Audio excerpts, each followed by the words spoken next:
There is a new competitor of Cursor out there. It's called Kiro, and it's recently launched by Amazon. Kiro has all of the agentic functionalities like Cursor, and it uses Claude Sonnet 3.7 and Claude 4 to write code, which is amazing because both of these models are like one of the best models out there to write code. You can start using Kiro for free. It allows 50 requests per month for free, or even you can upgrade to the Pro plan, which allows you around 1000 interactions per month. There is Kiro Pro Plus as well, which allows you 3000 requests per month. You can click on the link in description to start using Kiro for free. So in this video, we'll test Kiro and we'll see what it is capable of. We'll try to analyze what Kiro has different to offer. We'll try to create some sample projects. So basically, we are going to do a full-on proper in-depth testing, and we'll see how Kiro is different than Cursor. So before we start, please subscribe to this YouTube channel and click on that like button as well. And if you are not following me on X, please just go ahead and follow me on X. I'm really active on X these days, so please just go ahead and follow me on X.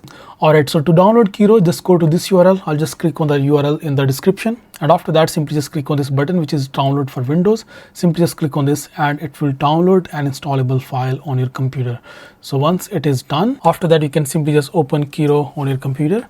And now you can just like create an account and sign in. You can simply just sign in using Google. You're not required to attach any sort of like credit card. So you just go ahead and sign up. And once you're logged in, this is how it will look like. So far the experience is similar. That means this is probably also the fork of VS Code, just like Cursor, because Cursor is also a fork of VS Code. So now let's just try to create a project and try its agentic functionalities and see how it works.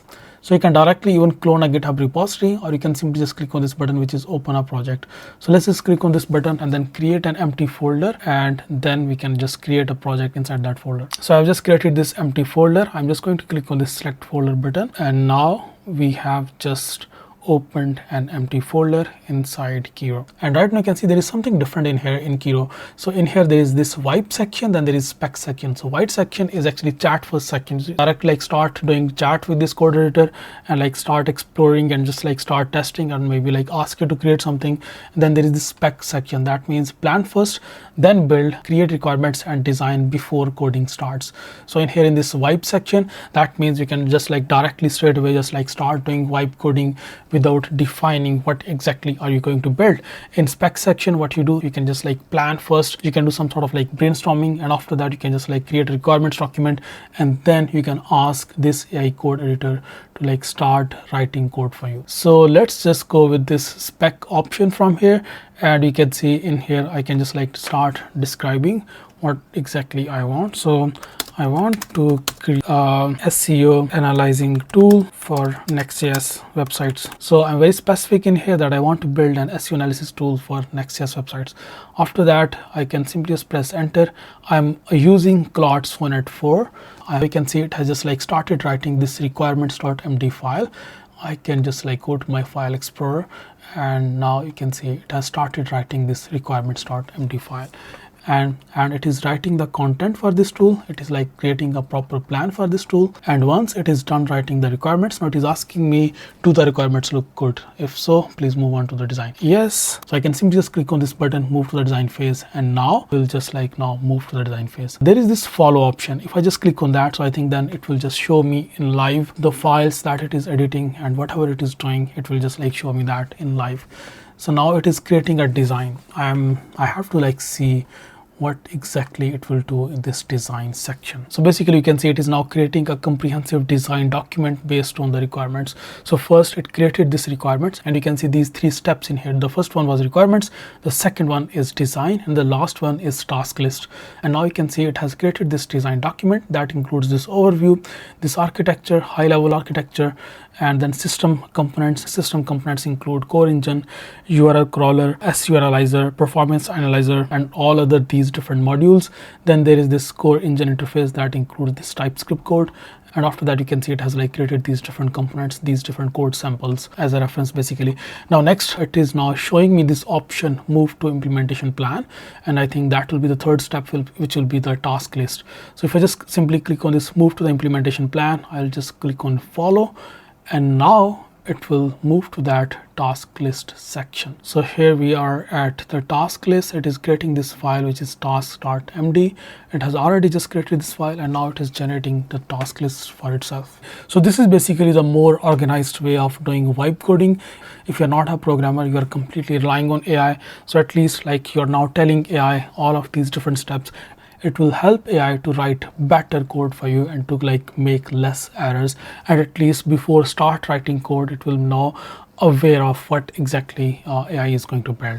So now you can see it has just created this document which is task.md.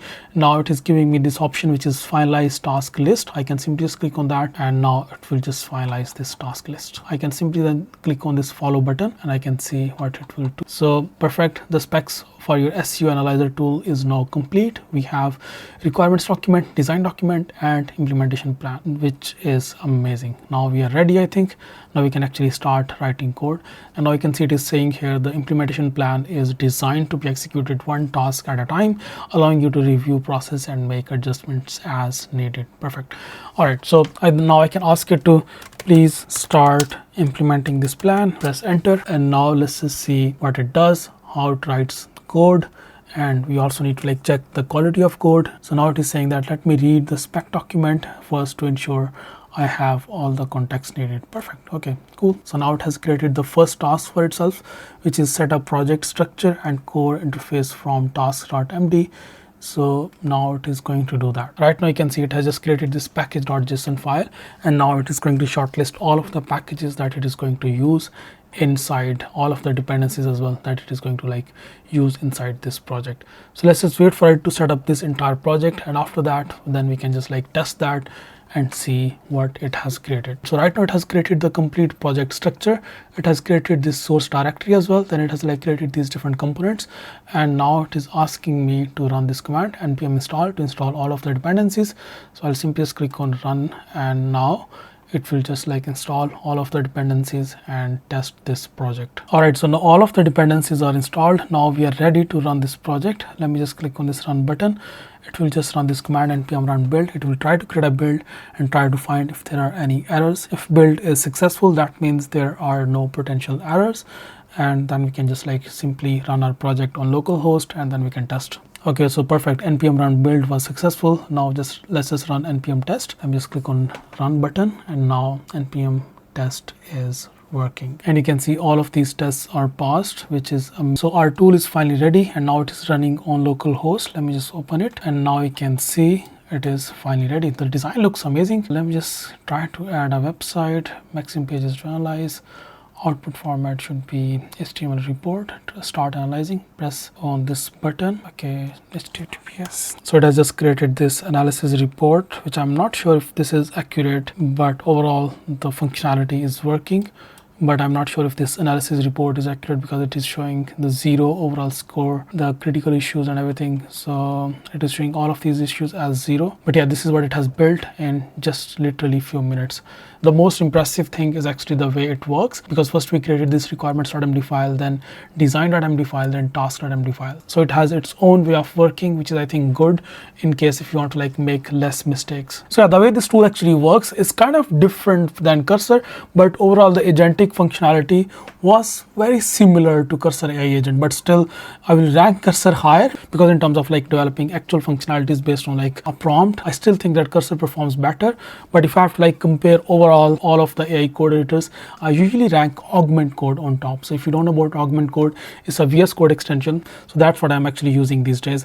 I am not using Cursor anymore, but the way Augment Code actually works, the performance of Kiro was maybe like 15-20% of that, the way actually Augment Code works. But still it's a good tool. I think this is a really good tool for vibe coding for beginners. But if you like a pro programmer, a pro developer, and if you want to like use these AI agents as your assistant, so I recommend you using something like Augment Code or something, maybe Cursor as well, but something like Augment Code. Augment Code performs way better than Cursor and of course than this tool. So yeah, this was a nice, amazing tool. We'll keep an eye on the new updates in this tool, and we'll see that how this tool actually evolves, and then how this tool actually compete Cursor and Windsurf. So I hope you like this video. If you have any further questions, please leave your comments in the comment section. I'll see you next video. Bye.